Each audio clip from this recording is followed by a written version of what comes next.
Welcome to Loren Reads to You. Tonight we're reading The Bedtime Killer by me, Loren Malloy. Tonight we're doing chapter 2. So make sure you get cozy and comfy and ready. Make sure you're subscribed to wherever you're watching or seeing or hearing this. And if you'd like to get the book for yourself, you'll find it on Amazon along with my other 20 plus books. So let's get into Chapter 2 of The Bedtime Killer by Loren Malloy.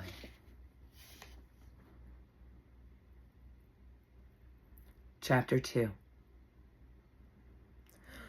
Horace made it home to his room and pulled off his boots while starting to think. What the hell happened to him out there? He wasn't sure. It had started to happen occasionally. Thank goodness he wasn't driving when that happened. Horace assured himself it had been because his dates had been so unfulfilling lately. He had never desired to be closer to his lovers before, but lately Horace felt his needs, desires, and even his fantasies changing, growing. All his adult life he had made sure his relationships with his ladies had been look, but do not touch. He never needed or wanted more than that. Now that had changed. He felt it. Horace used to fantasize about watching his lovers through their bathroom windows while they showered or got undressed. It was more than enough for little Horace. Now, the fantasies had become more physical and more violent. He was also starting to have horrible night terrors like he hadn't had in so long. Each time he would wake up and only remember images of a green dumpster and a dirty caravan. He would wake up soaked in sweat, panicked, and out of breath. He had even begun wetting the bed again. None of it made sense to him. He was so sure he had moved past all of this. Horace knew he had to do something, and he had to do it soon, because it had been too many times of little Horace not being satisfied by his lovers to be able to handle it any longer. Rage and frustration like he had never known was filling within him. Horace started to pace back and forth inside his room for rent. A twin cot was in one corner, and a 3-drawer dresser with an old TV was adjacent to it. Across the room, there was a small formica table with a battered old wooden chair with it. That, and Horace himself, was all that was able to fit in that room. His head almost brushed the ceiling as he walks back and forth from the bed to the table and back. The dingy old carpet had a distinct worn pattern in it from him constantly pacing there. He had always had a stocky build, but as he got into his late 30s, it seemed his broad shoulders swallowed his neck, and his shoulders themselves began to become much more rounded and hunched in. He gave the impression of an ogre when looked at straight on. From the constant outdoor manual labor, his skin became a permanent, deep, leathery tan. Now that he is in his mid-40s, his skin became wrinkled leather. His shoulders had a much more hunched look to them than ever before. Horace had maintained a buzz cut all these years, even though it's become looking more like a buzzed monk or friar's hairstyle, but no one would ever mistake Horace for a man of God. It also didn't help that his head was abnormally wider than it was long.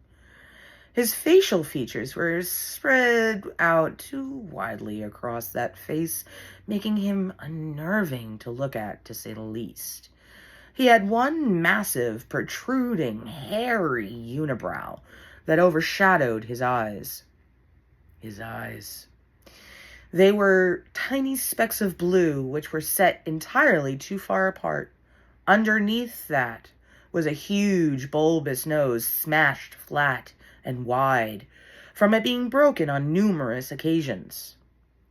It also didn't help that he had huge nostrils that seemed to always be flaring, and his breathing continuously made a squeaking sound like a rusty accordion. His mouth seemed to be stretched too wide for his face as well. His lips were too thin, making them look like emaciated worms laying under his nose. And when Horace smiled, he always appeared to be sneering at people. Even Horace's body was disproportionate. He had a long, wide torso and short, stumpy legs that made you wonder how he was able to stay standing. Altogether, to say Horace was one disturbing, grotesque mess of a person would be accurate. Horace knew what he looked like.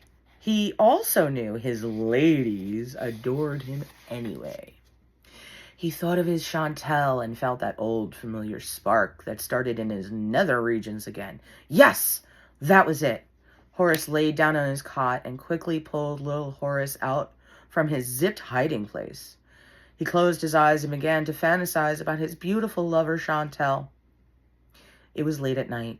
Chantal's father was out. It was just him and her together.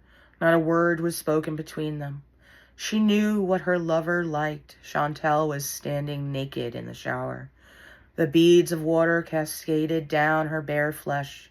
She turned to get her favorite bar of soap from its shelf in the shower, giving Horace an amazing view of her tight ass and even a glimpse of her sweet private center.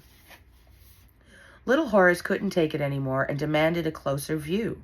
Stepping through the open window, Horace was now only inches away from his beautiful naked lady. Horace moaned loudly, causing Chantal to turn around and quickly look very startled. Being the sexy tease she was, Chantal began to cry out for help and tried to cover her exposed flesh with her tiny, delicate hands. Horace just chuckled and moved even closer. Little Horace needed more of this. It was quite obvious how desperately he desired his hot lady. Horace reached out and tried to stroke one of Chantal's hard nipples. Chantal slapped Horace very hard, crying out even harder. Her eyes were wide with fear, and her soft flesh was covered in goosebumps, causing Horace to become even more aroused. He couldn't wait another second. He had to have her right there and then. Horace grabbed Chantal by the throat. He began to choke her so hard it was making her eyes begin to bulge out of their sockets. Her pretty face was turning a gorgeous deep shade of red. Her feminine little hands were trying to claw and pull away Horace's hands from her throat. When that didn't work, Chantal's clawed his face. All it did was turn him on even more. Chantal's lips were beginning to turn blue. Horace watched intently as the light left her sexy eyes. Only when Chantal stopped fighting him did he realize she had stopped breathing as well. The urge was too much to control, and Horace didn't try. He pushed Chantal up against the shower wall and began making love to his lady. He didn't care that the water was still running. All that mattered was his lovemaking to his lady.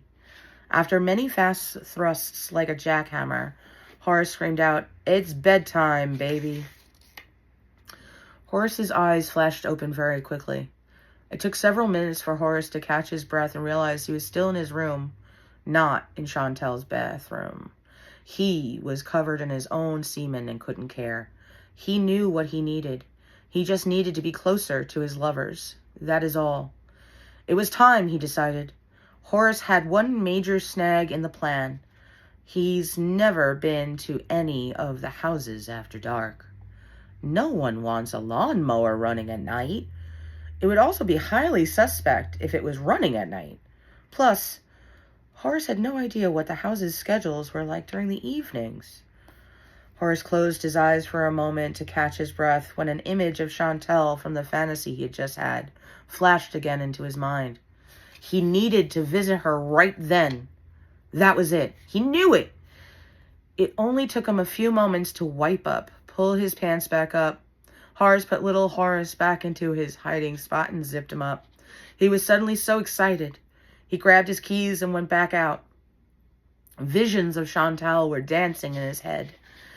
He was too overcome, too obsessed with his visions to think about anything other than Chantal. He knew he had no idea what this house's nightly schedule was like, but he just didn't care either way. He had to see his darling lady. He didn't see the father's car, which was a good sign. Then again, he didn't really check. He couldn't. All he could think of was he had to see his lover's face. There weren't many lights on in the house. Horace was in luck, though. Chantel's bedroom light was on. She would make it all better. They would have an amazing date this time. Then he could go home and finally get some real sleep. Horace scurried up the trellis once again and went to her window. There she was. Her hair was wet, hanging down loosely on the towel covering her body. Damn, he had just missed her nightly shower.